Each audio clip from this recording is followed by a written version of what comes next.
Football isn't only a game, it also provides us a game plan for life. We can use lessons learned from sitting on our couch watching football games and apply them to our lives to achieve the ultimate freedom. I'm going to give you 4 lessons that I have learned from watching football over the years. And stay tuned to the end. I'm going to have a bonus thought for you that will really help you unlock freedom in your life. The first thing is this: teamwork is an essential part to having success. I know we like to be independent. We like to think that we can do it by ourselves. But at least when I look at my life, I find most of the time when I've tried to do things on my own have been the times that I've gotten myself in the biggest predicaments in the first place.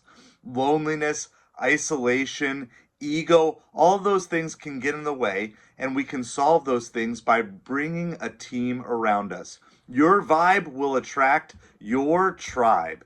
We see this exemplified by the Philly special from Super Bowl 52. On that play, a backup quarterback ended up catching a pass on a trick play that entered into NFL lore as one of the great, most memorable plays. In the same way, when you have a team around you, people who are willing to serve each other, it is going to set you up for a lot of success. The next thing is this: how you come back from a loss and what you learn through your mistakes will determine your future. As a suffering Dolphins fan, I know what it's like to lose. And while there may not be moral victories when it comes to losses in the NFL, the truth is I always respect my team when they fight hard all the way to the end of a game. You've probably had that experience in life when the team you've rooted for clearly quits in the middle of the game or in the middle of the season. And it's obviously no fun to watch. But the truth is, it can be tempting for us to quit in the middle of life. It can be tempting for us to give up on things.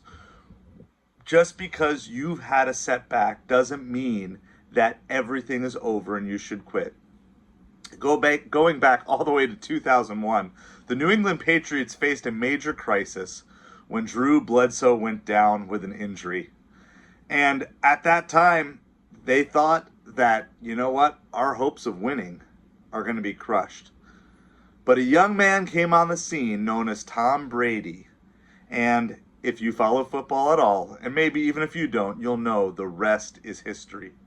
What the Patriots thought was going to be a setback from them ended up actually being a setup for years, if not even decades of success. And while maybe as a Dolphins fan I'm reveling in their struggles now, the fact is, just like you and me, the Patriots faced a difficult time, and they found a way to bounce back, learned lessons, and grew together as a team.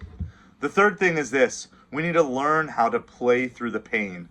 When I was younger, I avoided pain. And I'm not talking about physical pain here, but just the pain of facing things from our past, facing things that we just don't want to look at.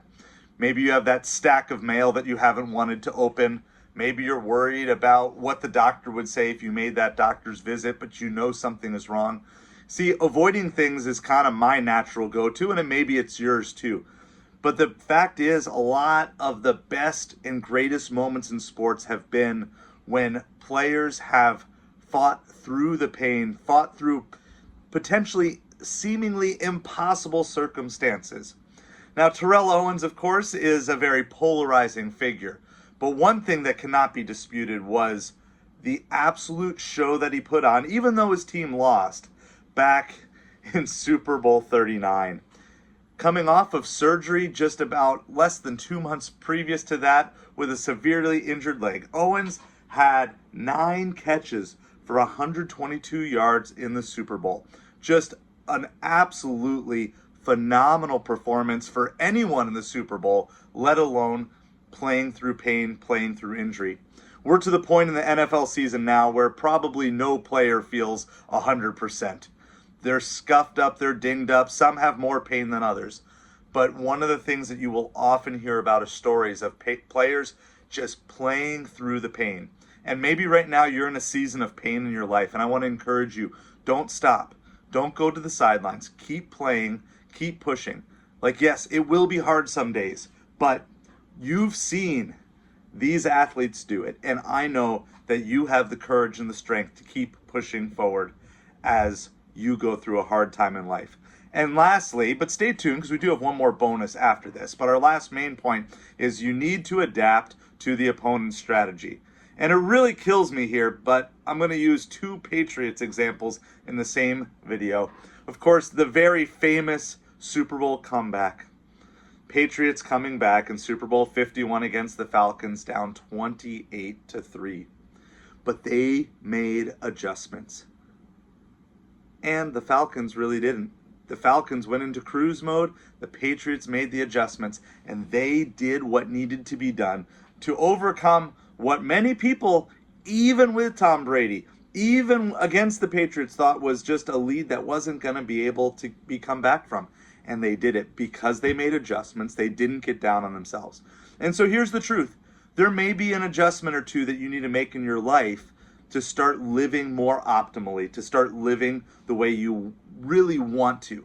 And you may not want to give up the thing, right? It might be something that you hold valuable or you hold dear, or you've kind of staked your identity into. But I'm going to tell you that you can find something greater if you can let go of some things that you thought were bringing you forward, but maybe in reality are holding you back. Maybe there's financial habits, maybe there's diet habits, exercise habits that need to be done. We're all works in progress, so I'm not here to shame you, but just to encourage you. You have the freedom to no longer find your identity in those things and be the person that you were created to be. All right, here's my bonus tip, which is this. And we seem to see this all the time, but don't drop the ball before the goal line. Don't drop the ball before the goal line. I know just a couple weeks ago in college football, there was another potential touchdown that was turned away because the player was showboating and dropped the ball right before he scored for a touchdown. The most famous example in NFL history probably is Leon Lett. Leon Lett was a good player, but he was also known for making some crazy miscues on the field.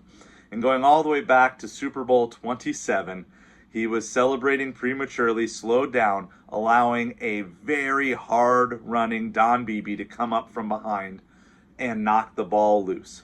It is a reminder to all of us, don't drop the ball early. Don't stop hustling until you've actually scored the touchdown. Don't drop the ball before the goal line. Finish strong.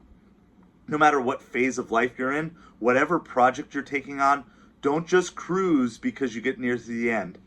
Finish all the way. Finish strong. Are you starting some project today? Don't just start it and then leave it as soon as it gets tough. Take the lessons learned. Finish strong. Push all the way through. Don't risk a fumble when you're so close to your goal.